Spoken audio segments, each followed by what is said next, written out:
Sometimes the most profound awakening comes from the smallest humiliation. Reddit readings from the heart of family betrayal. When Jason Anderson discovered his seat at his parents' 40th anniversary party was a folding chair in the garage, while even relatives who had stolen from the family dined inside, he finally confronted the painful truth he spent 31 years avoiding. This isn't just a story about family betrayal. It's about the moment one man stopped trying to earn love that was never freely given. From financial exploitation hidden beneath Southern charm to the surprising allies who emerge from the shadows, Jason's journey reveals how sometimes walking away is the bravest act of self-preservation. Stay with us to discover how a single metal chair became the catalyst for reclaiming a life worth living. Sometimes, the most devastating wounds aren't inflicted by enemies, but by the people who are supposed to love you the most. I discovered this truth on a warm Charleston evening, standing in my parents' garage among forgotten holiday decorations and dusty tools, staring at a metal folding chair with my name hastily scrawled on a place card. My seat for their 40th wedding anniversary celebration, a celebration happening inside their historic home that I had helped save from foreclosure just 3 years earlier. You've been seated in the garage, Jason. 5 words that shattered 3 decades of blind loyalty. 5 words that finally made me see what I'd refused to acknowledge my entire life. As I stood amid the chaos of their lavish party, champagne flutes clinking and Southern aristocracy mingling, my mother's casual dismissal hit harder than any slap. "It's just for extended family," she added with that familiar sigh, as if I were being unreasonable for expecting a seat in the actual house. I looked down at my polished shoes I'd bought to impress people who had never truly seen me and felt something ancient and painful finally snap free inside my chest. "Extend this," I said coldly, placing my carefully wrapped gift on the side table before walking out of my parents' perfect party.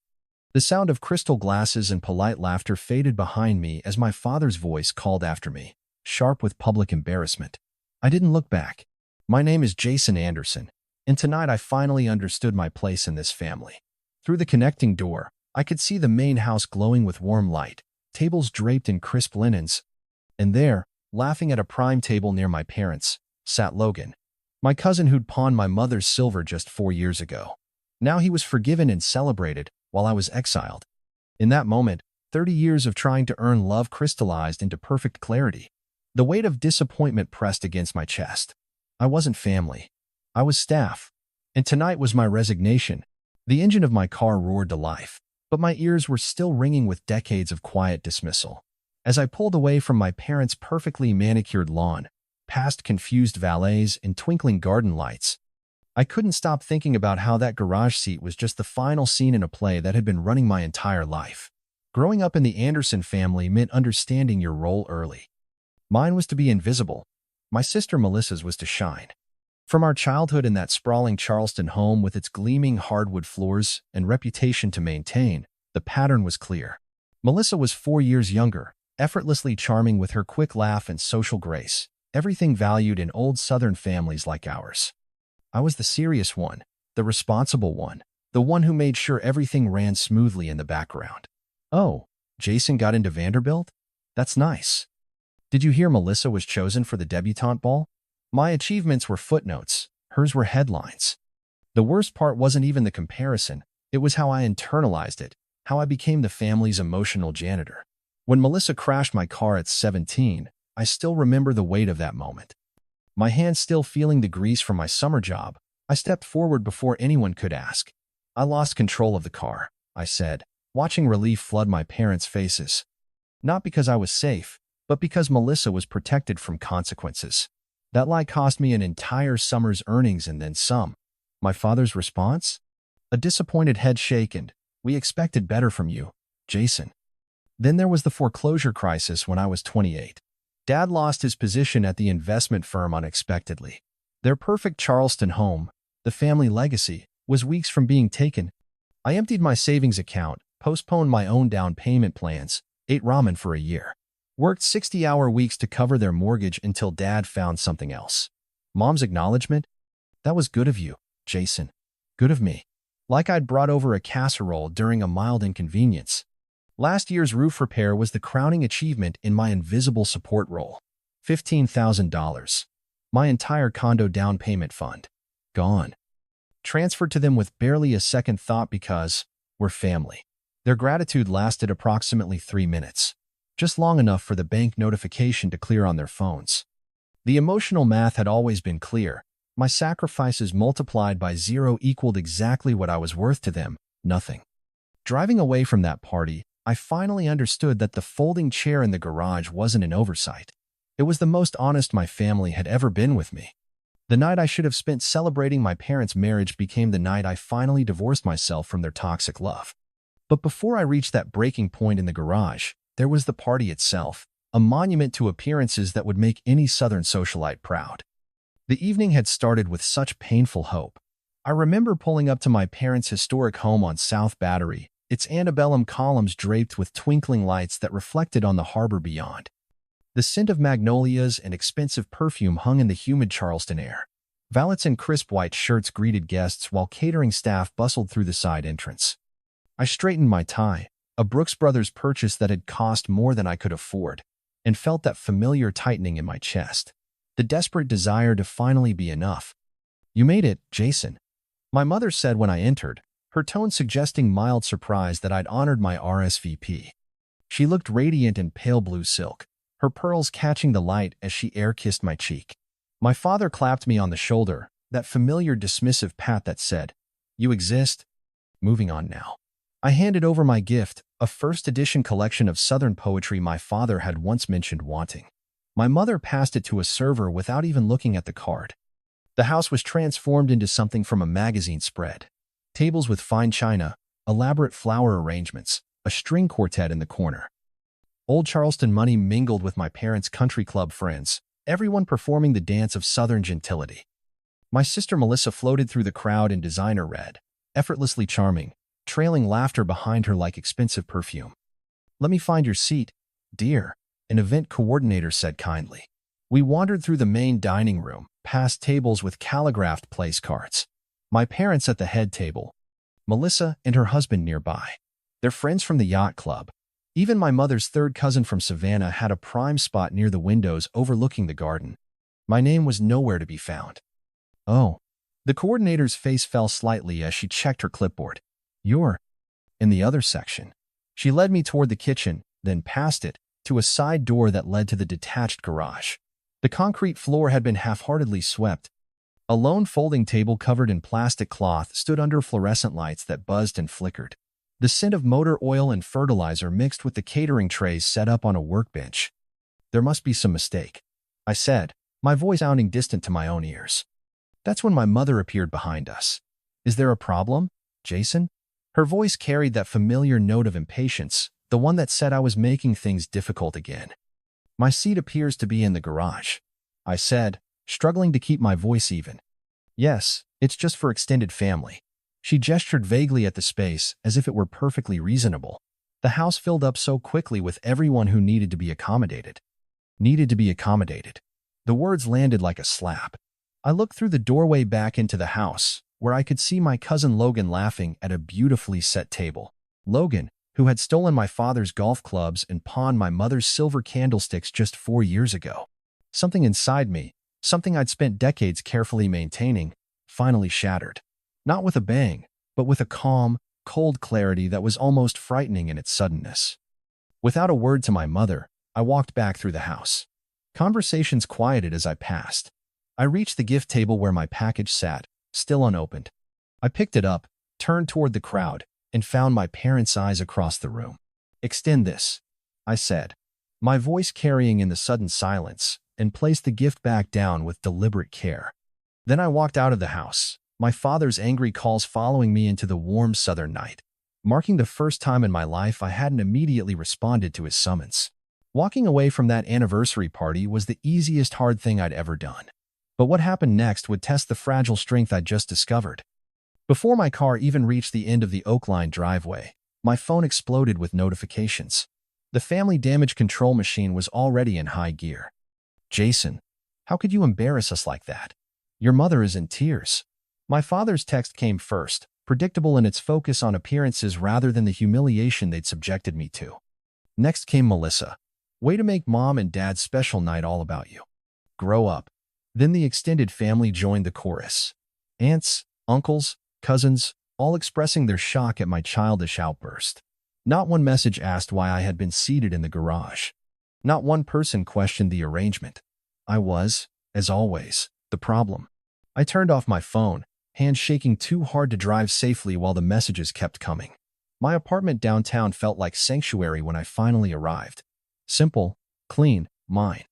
No one could relegate me to the outbuildings here. But the silence felt different now, not peaceful, but charged with a painful clarity. The enormity of what had happened, not just tonight but over decades, pressed down on me like a physical weight. That's when I called Taylor. If my biological family had taught me disappointment, Taylor had taught me what friendship could be. We'd met in college, and she'd become the sister I should have had, honest, supportive, and unflinchingly loyal. They put you where? Her voice rose in disbelief as I recounted the evening's events. Jason, that's not just rude, that's cruel. Deliberately cruel. I'm starting to see that now, I said, surprised by how steady my voice sounded despite the trembling in my hands. This isn't just about a seating arrangement, Taylor continued. This is about a pattern. You've been their financial and emotional support system for years, and they've never acknowledged it. They've never even thanked you properly. When she suggested I speak with her cousin who practiced family law, I initially balked. It seemed so final, so formal. But as Taylor gently pointed out, my family had been taking advantage of me, financially and emotionally, for years. This isn't about revenge, she assured me. It's about protection. Protection you deserve. The lawyer, Mr. Reynolds, was calm and professional when we met the following week. While the seating arrangement itself isn't actionable, he explained, the pattern of financial contributions without acknowledgement, especially the large sums for home repairs and mortgage payments, gives us grounds to seek clarity and potentially recoup some of what you've invested. At his suggestion, I began the painful process of documenting everything, every bank transfer, every email, every text message that showed the pattern of financial and emotional exploitation. Each piece of evidence was like turning over a rock to find something unpleasant beneath. Not just the pain of being used, but the realization that it had been deliberate. Then I found it. Buried in my email archive was a message I'd overlooked, a reply from my mother to Melissa that had accidentally included me in the chain. Dated just 2 weeks after I'd sent the $15,000 for their roof repairs. Don't worry about the investment money, sweetie. We can use what Jason sent. The roof isn't that bad. It only leaks when it rains hard. And we can put some towards the anniversary trip too. He'll never know, and he never asks questions anyway. The screen blurred as I read those words over and over. The money I'd sacrificed, eating ramen for months, delaying my own life goals, hadn't even gone to the emergency it was intended for. I sat in my apartment, the Charleston harbor lights twinkling in the distance, as a cold rage replaced a lifetime of hurt. This wasn't just neglect. This wasn't just taking me for granted. This was calculated deception. With trembling fingers, I forwarded the email to Mr. Reynolds with a single sentence. I'm ready to move forward. That damning email changed everything. What I had thought was mere emotional neglect was actually calculated exploitation. While my stomach churned with betrayal, Mr. Reynolds moved with the swift precision of someone who had seen this pattern before.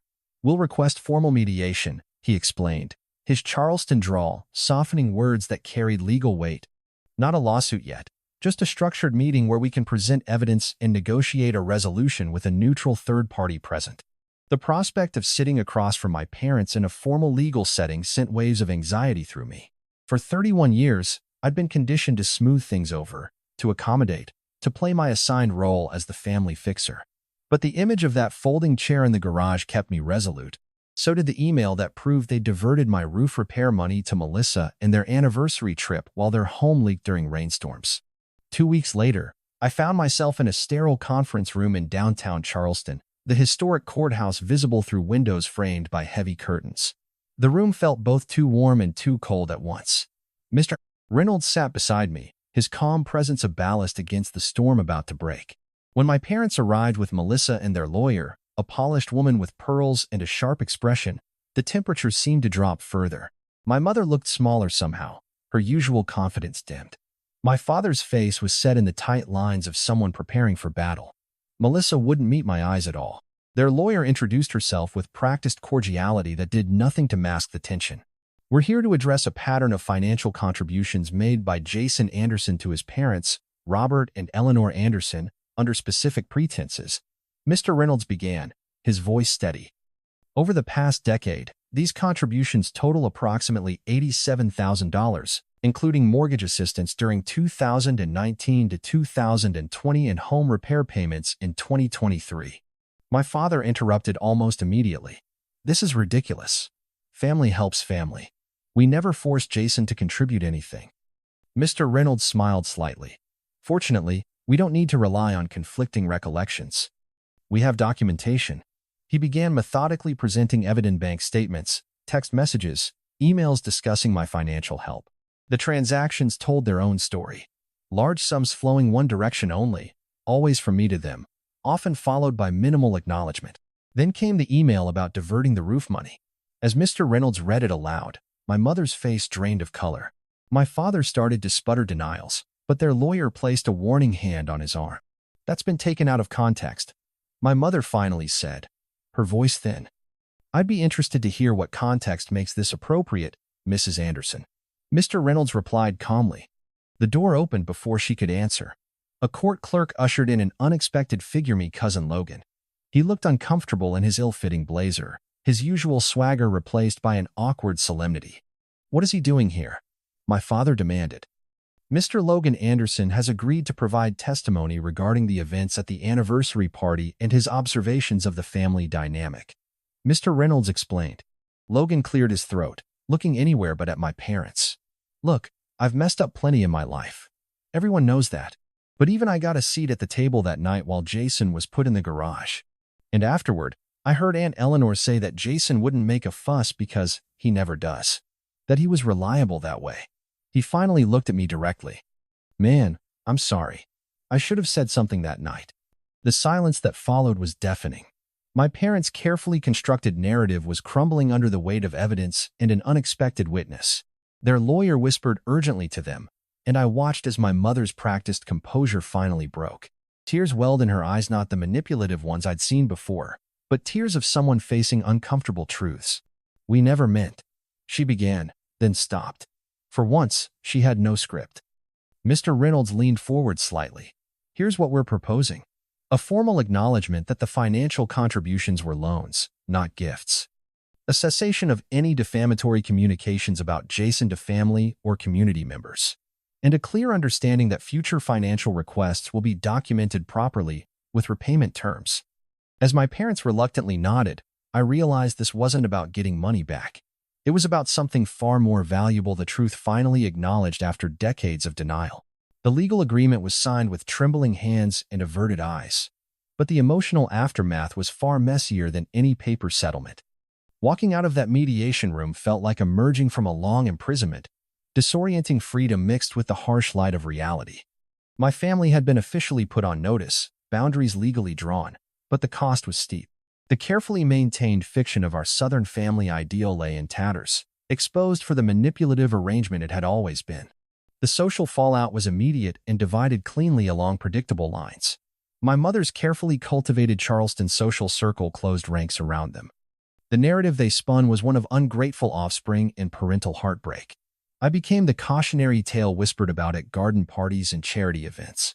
Did you hear about the Anderson boy? They'd murmur. Sued his own parents after all they did for him. The irony wasn't lost on me. But something unexpected happened too. People began reaching out, distant cousins, old family friends, even one of my father's former business partners. We always wondered. My Aunt Margaret confessed over coffee at a small cafe far from my parents' neighborhood. The way they treated you compared to Melissa. It wasn't right, Jason. Not everyone was blind to it. These quiet validations were like small points of light in a dark sky, slowly forming a new constellation to navigate by. The hardest part wasn't the gossip or the judgment, it was the vast, echoing absence where family should have been. Holidays loomed like approaching storms. Birthdays passed unmarked by familiar calls. The traditions that had shaped my life, however painful they'd been, were suddenly gone, leaving an emptiness I hadn't anticipated. There were nights I questioned everything, wondering if I'd overreacted. If that folding chair in the garage had really been worth demolishing what remained of my family bonds. During one of those dark nights, Taylor showed up at my door with takeout and determination. You're rebuilding, not just surviving, she insisted. This is where you get to decide what matters, what real family looks like. That night became the first of many chosen family dinners that gradually filled my calendar and my heart. I started therapy, finally addressing the patterns that had shaped me into someone who believed love had to be earned through sacrifice and silence. You've spent your life trying to be valuable instead of learning you were already valuable. My therapist observed during one particularly illuminating session. Learning to separate worth from utility was the most difficult and transformative work I'd ever done. 6 months after the mediation, I bought that condo I'd been saving for. Not the one I'd originally planned. That money was long gone, but a small, bright space overlooking the Charleston harbor. The day I signed the papers, I stood on my new balcony watching boats cut through the water below. My phone buzzed. A text from my mother, the first in months. "I hope you're doing well." Nothing more, no acknowledgement, no real connection. I didn't reply. Some wounds don't heal completely, but they do change us. That metal folding chair in the garage had been my breaking point, but it was also my beginning. Being seated among the lawn tools and forgotten holiday decorations had finally shown me what I'd refused to see for decades, that sometimes the people who should love you the most simply don't have the capacity, and that's not your failure, but theirs. When people ask me now if I miss my family, I tell them the truth. I miss the family I wished I had, not the one that actually existed. I'm learning that forgiveness doesn't always mean reconciliation. Sometimes it just means releasing yourself from the exhausting work of trying to matter to people who have shown you repeatedly that you don't. That garage seat turned out to be the most valuable gift my parents ever gave me. The clarity to finally walk away and build something better. Something real. Not every family portrait hanging on the wall tells the truth about what happens behind closed doors. Jason's journey from the garage seat to genuine self-worth reminds us that sometimes the greatest act of love is the one we finally give ourselves. The real inheritance worth claiming isn't money or property, but the courage to say, enough, when we're treated as less than we deserve. I've seen countless stories like Jason's in my years of sharing these narratives, people who discovered their value only after someone tried to diminish it. The folding chair moment comes for many of us in different ways, but the question always remains the same. Will you keep trying to earn a place at a table that was never meant for you? Or will you build your own?